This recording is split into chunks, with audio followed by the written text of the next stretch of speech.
네, 어제 저녁 7시부터 9시 5분까지 2시간 넘게 화기애애한 분위기 속에서 진행됐다. 이렇게 발표된 문재인 대통령의 취임 후 첫 여당 지도부 만찬.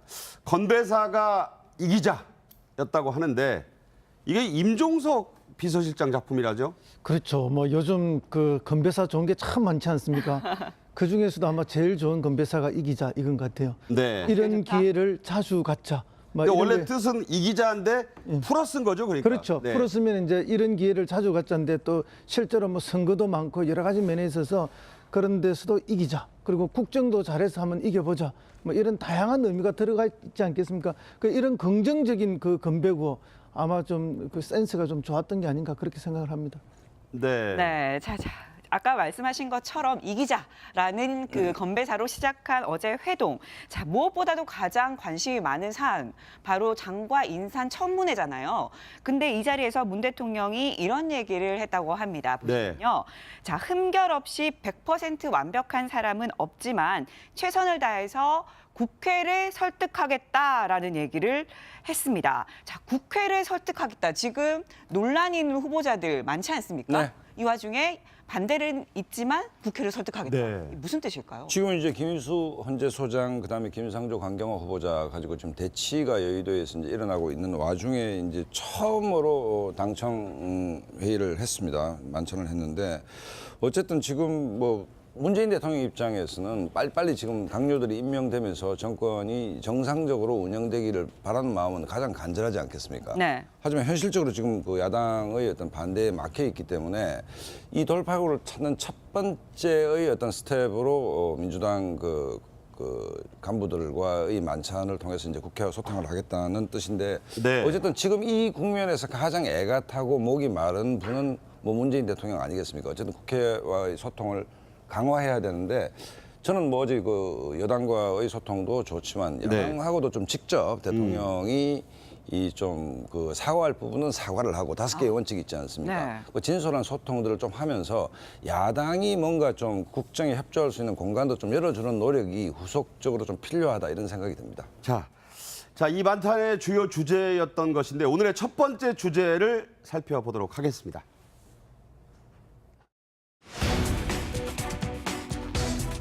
강경화 구하기 총력전을 펼치자는 게 지금 여권의 입장이고요. 야권에서는 지명을 즉각 철회하라 이런 입장을 굽히지 않고 있다 이런 얘기입니다.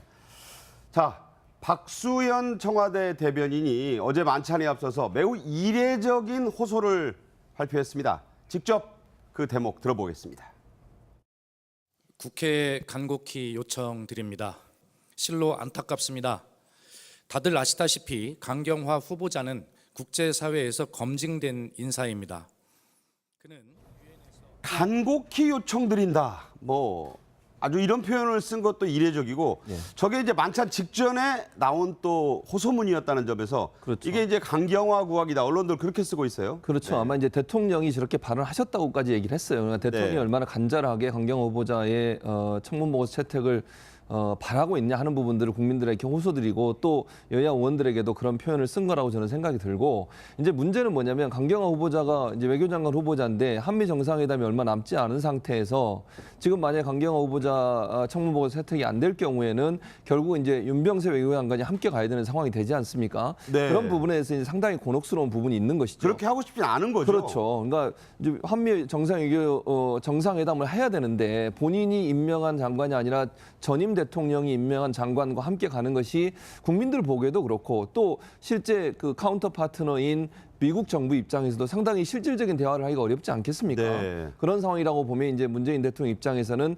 가능한 한 한미 정상회담 전에 좀 인사청문회가 좀 채택이 돼서 임명을 하고 같이 가는 것이 좋겠다 이런 뉘앙스로 말씀을 하신 것 같습니다. 예. 임명을 하고 같이 가는 게 좋겠다 이런 뉘앙스로 얘기를 했다 이렇게 말씀하셨는데 어쨌든 강경화 후보자 관련해서 야당의 반발이 만만치 않습니다. 그런데 어제 바로 위안부 피해자 할머니들이 지지 선언을 했습니다. 이뿐만이 아니고 각종 여성단체들도 지지를 하고 나섰는데요. 자, 강경화 후보자의 이런 발언들 때문입니다. 먼저 그 발언 들어보시죠. 제가 세 딸의 맏딸로서 저희 친정 부모님 경제력이 없는 저희 친정 부모님을 늘 부양하고 있었습니다. 그렇기 때문에 남편의 재산 관리와 저의 재산 관리를 별도로 하는 걸로 남편이 저를 네, 여성단체 일부긴 하지만 뭐 친정부모도 봉양을 한다는 얘기, 또 개인 승용차 타고 경기도 나눔의 집에 직접 가기도 해서 뭐 논란도 있었지만 진정성 있었다 이런 얘기가 있어서 그쪽에서도 지지선언 나오고 그런 분위기예요 지금.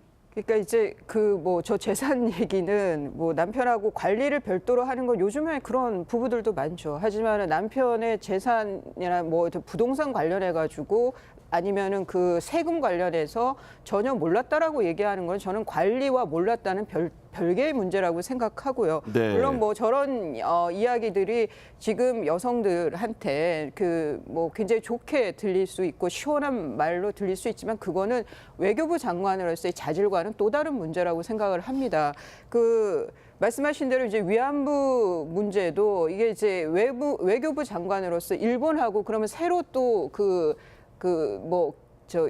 그걸 뭐라고 협정을 다시 해야 되느냐, 재협상을 해야 되느냐 문제 이런 거에 있어서 구체적인 답변을 못 내놨어요 청문회에서. 그러니까 지금 자유한국당에서의 그 야당에서의 문제는 뭐 위장전입 같은 뭐 이런 그 위장전입이 아니라 거의 특혜죠. 그 전입은 그런 문제보다는 외려 자질, 능력의 문제로 그 초점이 바뀌고 있는 것 같다. 거기에 대해서 여당 측에서 적절한 반론이 나와야 되는데 그게 없이 강경 모드로 나가는, 시간이 없다. 이 한미 정상회담이 있어야 되는데 시간이 없다라는 그 논거를 가지고 근거를 가지고 강경 모드로 가는 것이 과연 적당한 것이냐는 것은 좀 더 봐야 될 것 같아요. 네, 허 소장님, 지금 이수희 변호사님은 능력, 자질이 부족한 게 더 문제다 이렇게 얘기를 하셨는데요. 이 부분에 대해서 어떻게 보세요?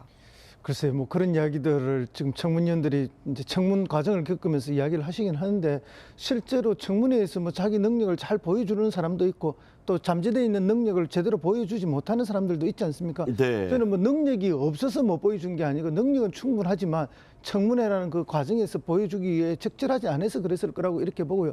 뭐 능력이 충분히 있는 사람이 아닌가. 그리고 능력이 없다면 그분이 국제 외교 무대인 유엔에서 그만한 고위직에 올라갈 수도 없었을 거라고 보고요.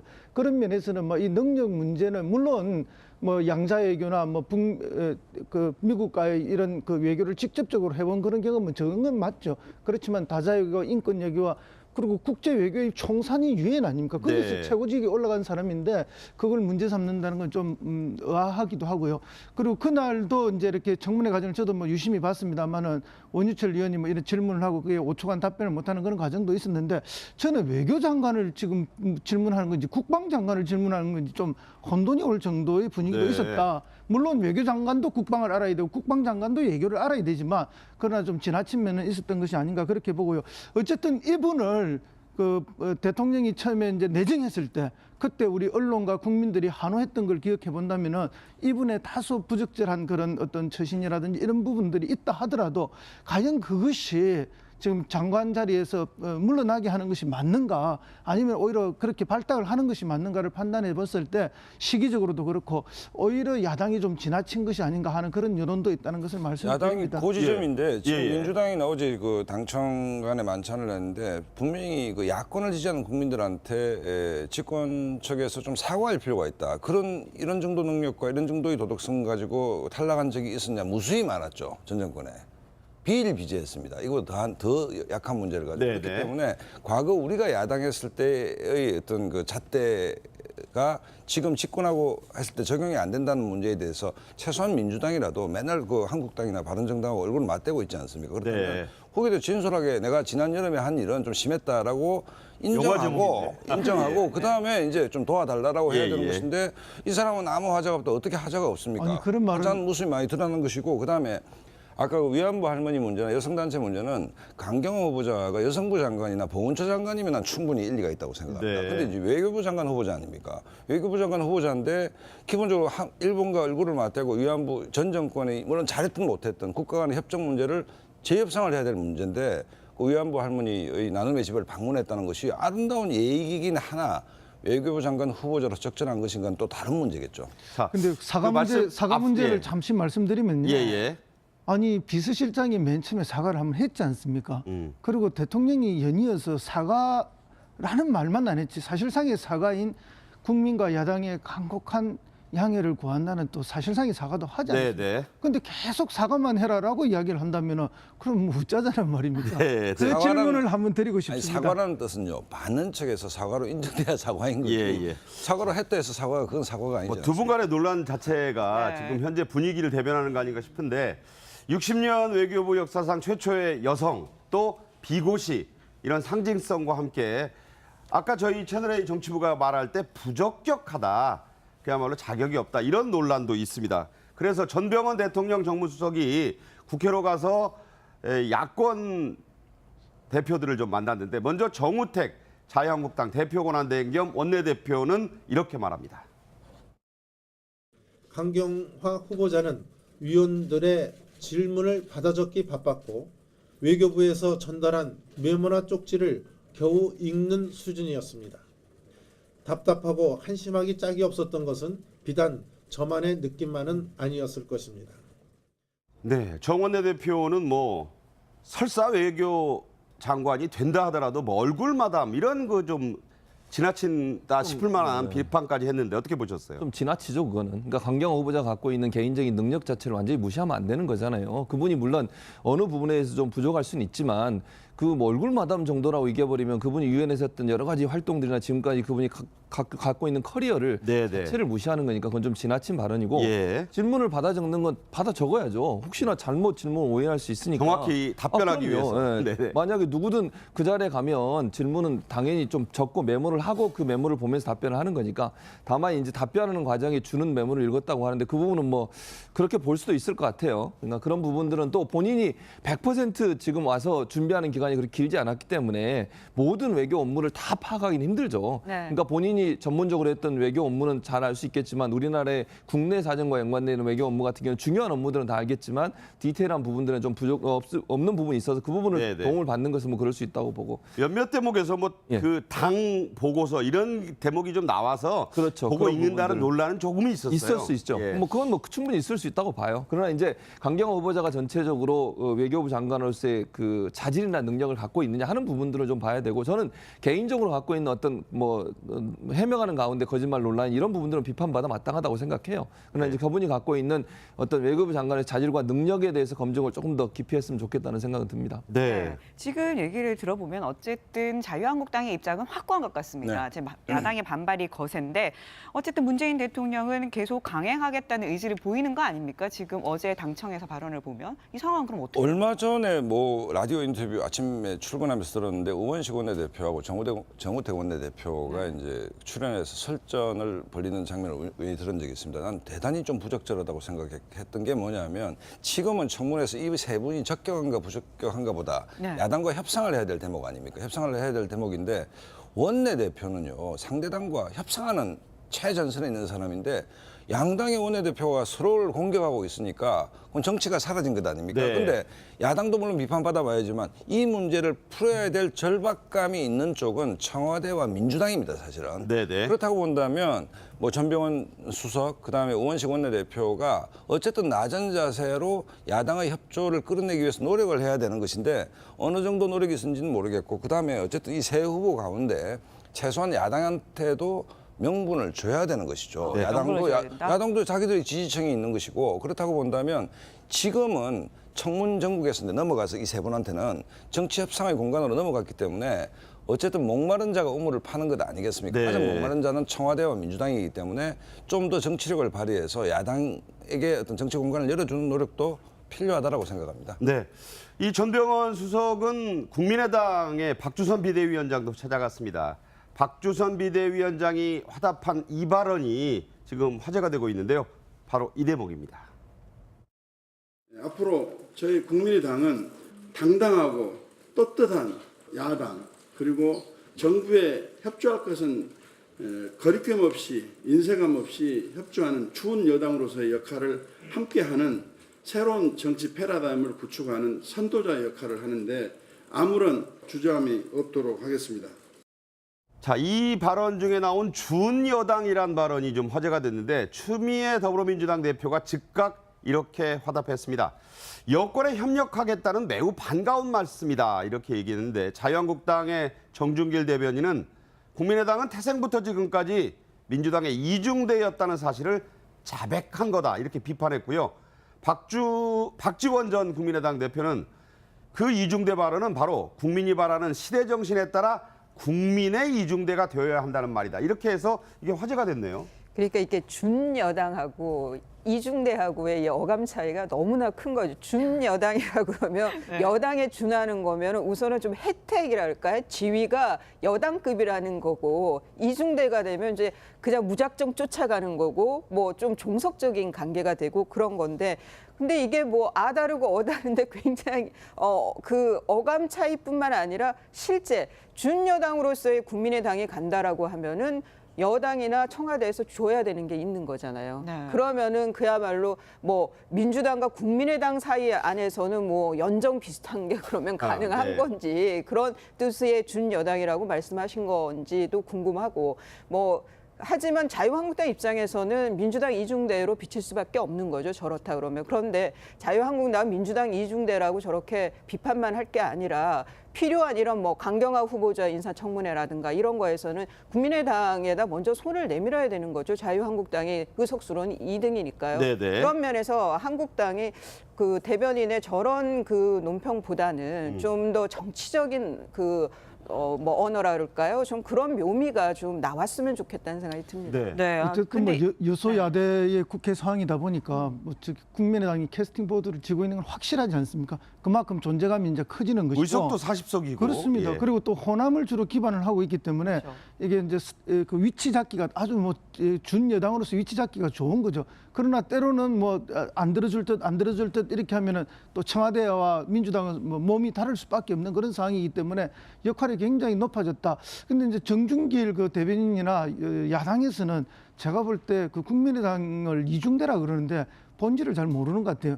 국민의당은 이중대가 아니고 본부중대였습니다. 원래. 본부중대. 본부중대다. 본부중대인데 잠시 나갔던 것뿐이고요. 예, 예. 원래 한 뿌리죠. 그만큼 이제 이렇게 뭐 인적으로나 정서적으로 이렇게 거의 뭐 비슷한 상황이기 때문에 이런 이야기는 충분히 나올 수 있다고 봅니다. 저는 이 논란이 굉장히 이제 문재인 정권 5년 내내 따라다닐 논란이다. 특히 이제 국민의당이나 바른정당 같은 경우에는 그런데 어떤 사안별로 어떤 부분은 협조하고 어떤 부분은 협조하지 않을 것인가. 그다음에 어떤 부분은 타협할 것인가. 이 부분을 우리가 지금 문재인 정부가 사상 초유의 네. 다당제 구조화해서 지금 집권을 했습니다. 그러면 저는 국민들 앞에서 당당하게 어떤 협상 포인트, 예를 들어 선거구제 개편이라든지 중도정당이 살 수 있는 어떤 방법, 개헌 문제 이 부분을 메르켈 정부에서 기민사 3인 연정할 때 국민들한테 협상의 내용을 전부 공개를 했고 그다음에 연정을 했습니다. 그러면 협치든 연정이든 테이블 밑에서 하면 그건 야바이가 되겠죠. 그렇기 네. 때문에 당당하게 협상의 내용은 무엇이고 협상의 결과가 무엇이다. 이 조건 하에서 우리가 민주당 문재인 정권과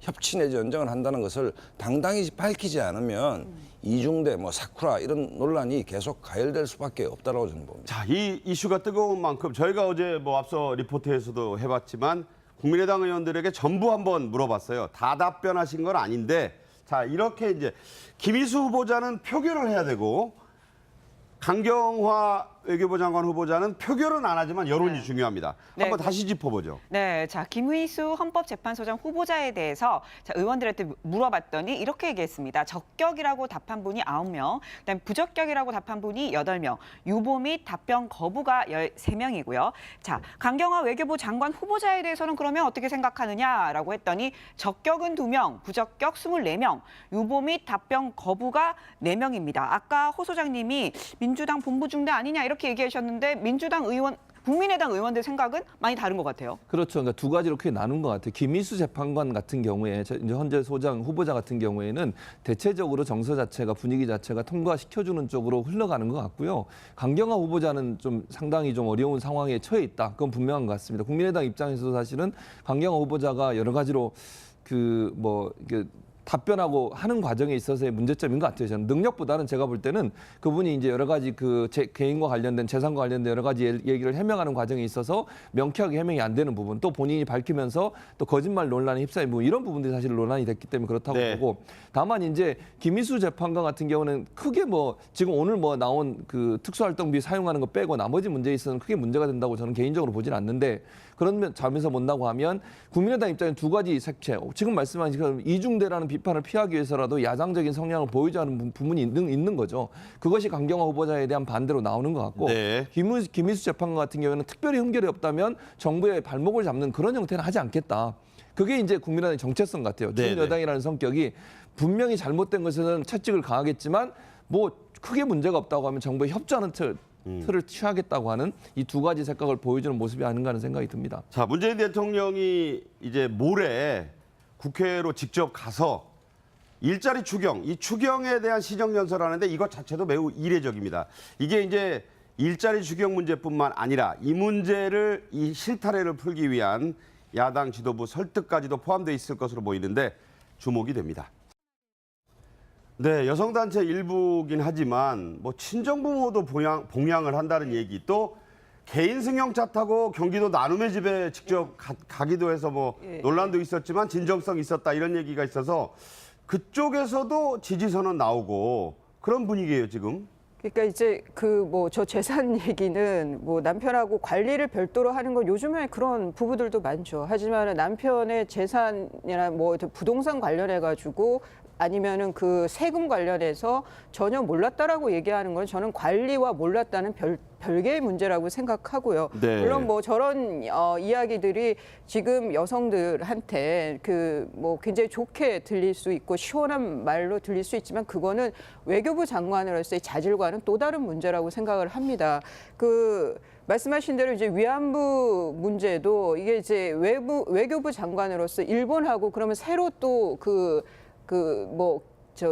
그걸 뭐라고 협정을 다시 해야 되느냐, 재협상을 해야 되느냐 문제 이런 거에 있어서 구체적인 답변을 못 내놨어요, 청문회에서. 그러니까 지금 자유한국당에서의 그 야당에서의 문제는 뭐 위장 전입 같은. 지금 논란이 있는 후보자들 많지 않습니까? 네. 이 와중에 반대는 있지만 국회를 설득하겠다. 네. 무슨 뜻일까요? 지금 이제 김인수 헌재 소장, 그다음에 김상조 강경화 후보자 가지고 지금 대치가 여의도에서 이제 일어나고 있는 와중에 이제 처음으로 당청 회의를 했습니다. 만찬을 했는데 어쨌든 지금 뭐 문재인 대통령 입장에서는 빨리빨리 지금 당뇨들이 임명되면서 정권이 정상적으로 운영되기를 바라는 마음은 가장 간절하지 않겠습니까? 네. 하지만 현실적으로 지금 그 야당의 어떤 반대에 막혀 있기 때문에 이 돌파구를 찾는 첫 번째의 어떤 스텝으로 민주당 그 간부들과의 만찬을 통해서 이제 국회와 소통을 하겠다는 뜻인데, 네. 어쨌든 지금 이 국면에서 가장 애가 타고 목이 마른 분은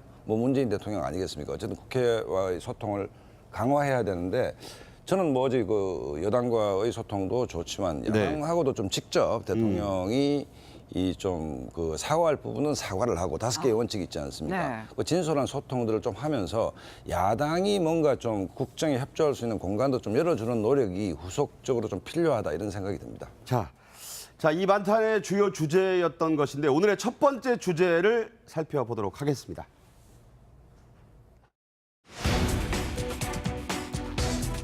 강경화 부하기 총력전을 펼치자는 게 지금 여권의 입장이고요. 야권에서는 지명을 즉각 철회하라 이런 입장을 굽히지 않고 있다 이런 얘기입니다.